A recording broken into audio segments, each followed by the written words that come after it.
काली माँ ने क्यों रखा शिव जी के ऊपर पैर। प्राचीन काल में राक्षस अपनी तपस्या के बल पर ऐसी स्थितियां प्राप्त कर लेते थे जिनके सामने टिकना देवताओं के लिए भी मुश्किल हो जाता था। राक्षस अपनी शक्तियों का प्रयोग करके आतंक और भय फैलाते थे। ऐसी ही एक घटना रक्तबीज नाम से राक्षस से जुड़ी है। रक्तबीज का अंत माँ काली के हाथों हुआ, लेकिन इस दौरान गलती से माँ काली का पांव भगवान शिव के ऊपर आ गया था। आइए जानते हैं उस घटना के बारे में। एक बार रक्तबीज नाम के एक राक्षस ने भगवान शिव को प्रसन्न किया और उनसे एक वरदान हासिल कर लिया।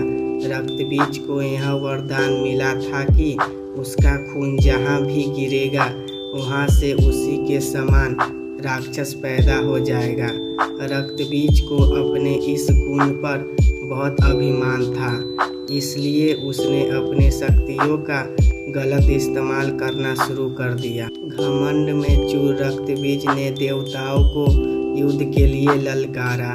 देवता रक्तबीज से लड़ने के लिए आ गए, लेकिन जहाँ भी रक्तबीज का रक्त गिरता वहाँ से एक और रक्तबीज पैदा हो जाता। इसका परिणाम यह हुआ कि बहुत सारे रक्तबीज पैदा हो गए जिन्हें हराने का कोई रास्ता देवताओं को दिखाई नहीं दे रहा था। घबरा कर सभी देवता माँ दुर्गा के पास पहुँचे और अपने प्राणों की भीख मांगने लगे। माँ दुर्गा ने रक्तबीज के वध के लिए काली का रूप धारण कर लिया। रक्तबीज को देखकर माँ काली क्रोध से भर उठी और अपनी जीभ को इतना फैला लिया कि सारे रक्तबीज उसमें समा गए। अब जहाँ भी रक्तबीज का रक्त गिरता माँ काली उसे पी जाती। रक्तबीज को समाप्त करते हुए माँ इतनी क्रोधित हो गई कि उनको शांत करना मुश्किल हो गया। काली माँ का यह रूप विनाशकारी हो सकता था, इसलिए सभी देवता भगवान शिव के पास पहुँचे और बोले कि आप ही माँ का क्रोध शांत कर सकते हैं।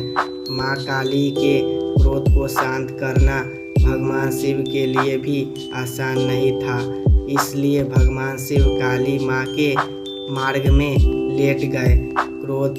क्रोधित माँ काली ने जैसे ही भगवान शिव के ऊपर पांव रखा वो झिझक कर ठहर गई और उनका गुस्सा शांत हो गया।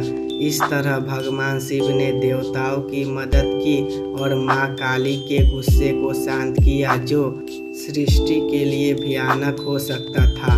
दोस्तों, वीडियो पसंद आया हो तो लाइक एंड सब्सक्राइब जरूर करें दोस्तों।